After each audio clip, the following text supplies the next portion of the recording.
Halo, kembali lagi saudara sekalian, yang tua, yang muda, yang masih kecil, maupun yang sudah manula.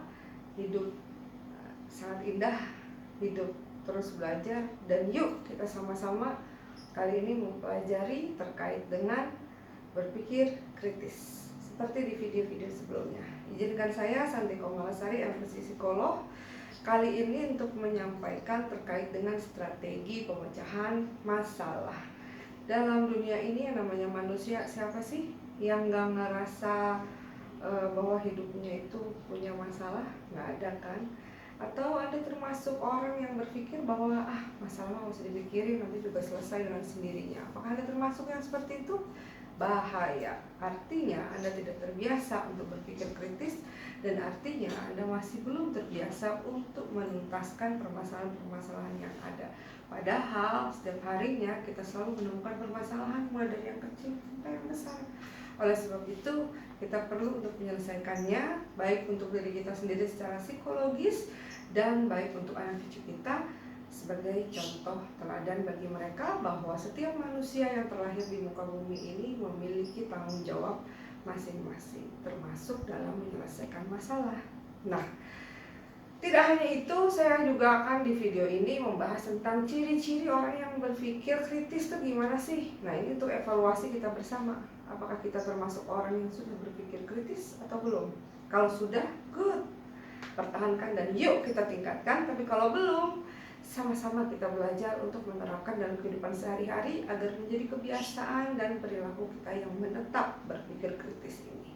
Nah, strategi dalam pemecahan masalah tuh gampang banget, karena ini kita pembahasannya terkait dengan berpikir kritis. Otomatis permasalahan lah yang dimaksudkan dalam hal ini untuk diselesaikan dengan menggunakan berpikir yang kritis. Biasanya saya menggunakan formula ini itu seperti kayak kita menembak seperti ini ya. Ini biasanya saya pakai untuk mengisi di sela-sela training atau workshop yang saya berikan gitu. Nah, rumusnya itu cuma begini doang ya. Apa dan bagaimana ini gampang banget dan mudah diingat, sehingga semua pasti bisa melakukan. Strategi dalam pemecahan masalah itu yang pertama sekali yang harus kita lakukan adalah kita pahami dulu permasalahan. Setelah kita bisa memahami permasalahan, baru ini pahami dulu permasalahan seperti apa, baru ini apa. Nah, dari 5 bagian atau 5 jari ini, anggap aja ini 5 bagian. 2 bagiannya itu adalah membuat perencanaan. Kenapa kok begini posisinya? Karena membuat perencanaan itu cuma kita aja yang tahu, orang lain mah nggak perlu tahu. Kalaupun orang lain tahu, ya orang tertentu aja. Intinya lebih ke dalam. 2 bagian dari 5 bagian adalah ke dalam diri kita membuat perencanaan. Lalu yang kedua adalah 2 bagian dari 5 bagian itu actionnya atau lakukan apa yang direncanakan tadi. Dan satunya dari 5 bagian ini adalah evaluasi. Kenapa? Kok 2, 1? Karena kalau perencanaan itu tidak dilakukan dengan matang, actionnya akan buruk. Sebaliknya, kalau misalnya terlalu matang, actionnya cuma sedikit, sama juga bohong gitu. Sehingga ini biasanya seimbang lah, bukan dalam arti yang sama persis sama ya, tapi seimbang. Lalu kenapa evaluasi kok cuma 1? Evaluasi terlalu lama itu nanti jadinya lebay. Evaluasi 1 bagian saja dari 5 bagian istilahnya. Kenapa? Menghadap ke atas. Karena kita selalu libatkan Tuhan dalam setiap evaluasi. Jika masih ada yang kurang, kembali lagi ke tahap awal dan seterusnya dan seterusnya. Jadi memahami dulu, rencanakan, action, dan evaluasi.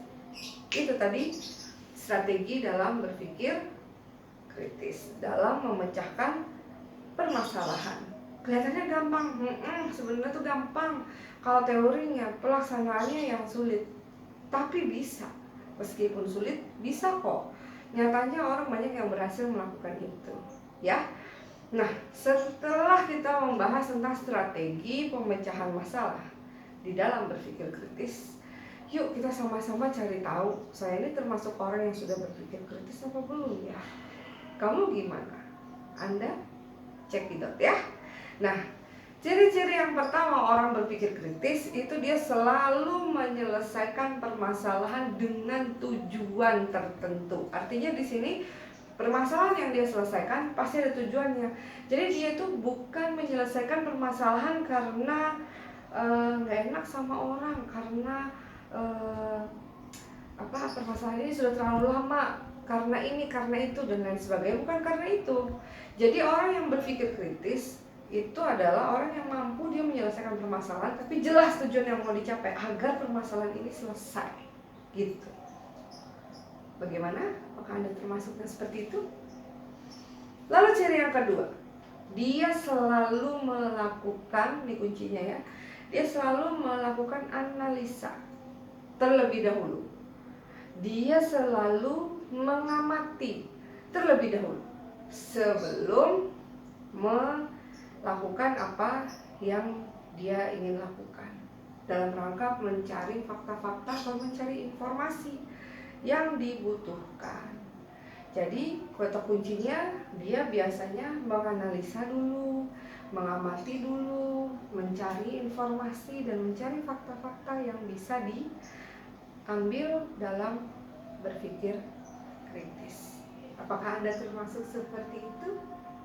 Dan ciri yang ketiga adalah dia selalu menarik kesimpulan dari apa yang sudah dia dapat, lalu menyelesaikan permasalahan secara bertahap. Jadi nggak ada yang namanya orang menyelesaikan permasalahan itu yang langsung selesai gitu, mimpi. Ada orang yang beranggapan bahwa yang penting aku sudah berusaha, selesai nggak selesai juga terserah, itu ada benarnya. Tapi bukan berarti gitu juga, kita tetap harus mengupayakan. Jadi orang yang berpikir kritis itu biasanya dia selalu bisa menarik kesimpulan, kemudian bisa menyelesaikan masalah meskipun bertahap, tapi caranya benar. Kadang ada orang yang menyelesaikan masalah benar, masalahnya selesai dengan cara menyuap, dengan cara mengancam, itu caranya tidak benar. Jadi kuncinya juga adalah di sini dengan benar. Kenapa? Karena kalau caranya salah, permasalahan itu tuh nggak selesai sebenarnya, hanya tertunda.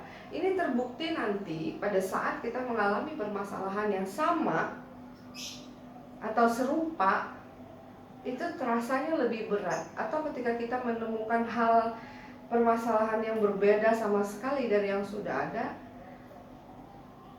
tapi kita sulit menyelesaikannya, itu ada permasalahan-permasalahan yang telah lalu yang belum berhasil kita selesaikan. Kalau di dalam psikologi istilahnya unfinished business, atau permasalahan yang belum selesai, sehingga itu akan terus menghantui, kecil maupun besar. Oleh sebab itu dari sekarang yuk, kalau kita punya permasalahan kecil aja misalnya, kita perlu untuk menyelesaikannya sampai benar-benar selesai. Termasuk di masa pandemi ini. Contoh, ketika kita nih sebagai job seeker gitu, atau pencari kerja. Dulu sebelum pandemi itu lowongan di mana-mana, terutama di daerah Kalimantan ya, agak lebih longgar lah dibandingkan yang ada di Jawa. Jadi kerasanya bahwa bisa aja nanti cari kerjaan deh, banyak, nggak apa-apa gitu. Sekarang lebih sulit. Beberapa waktu lalu saya ada diwawancara oleh media massa, sekarang juga dia media elektronik nasional dari Jakarta, terkait dengan penerimaan karyawan atau peluang kerja para pencari kerja di masa pandemi. Saya sampaikan bahwa saat ini yang masih tinggi itu masih membuka lowongan peluang itu di ranah pertambangan. Tapi di ranah perbankan sangat sedikit atau jauh menurun. Di ranah BUMN jauh menurun. Di pegawai negeri kita tahu sampai saat ini belum ada pengumuman yang resmi sehingga tidak dapat diprediksi. Tapi yang paling banyak dicari adalah di bidang pendidikan gitu. Artinya apa? Slot-slot yang dulu sangat banyak dan beragam itu sekarang sangat terbatas. Yang pertama itu juga permasalahan. Ini bagi para job seeker ya, ini saya kasih contoh aja. Lalu yang kedua, permasalahan yang berikutnya adalah orang masing-masing meningkatkan kompetensinya dalam mencari kerja, sehingga persaingan lebih ketat. Sudah slotnya sedikit, orang-orang pada meningkatkan kompetensinya, lalu lebih selektif deh akhirnya para pihak pencari kerja. Ini kan permasalahannya beruntun. Nah, sehingga kalau kita bicara berpikir kritis untuk kasus ini tadi, maka yang bisa dilakukan apa? Coba diingat-ingat lagi. Kalau lupa, balik lagi ke video yang sebelumnya, yang pertama, yang kedua, dan putar lagi yang ini. Bagaimana?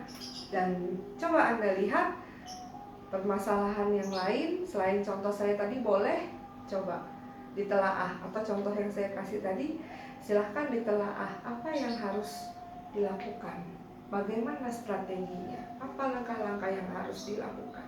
Itu adalah exercise-nya atau latihan kita berpikir kritis. Saya tunggu komentarnya di kolom komen. Thank you, salam satu jiwa.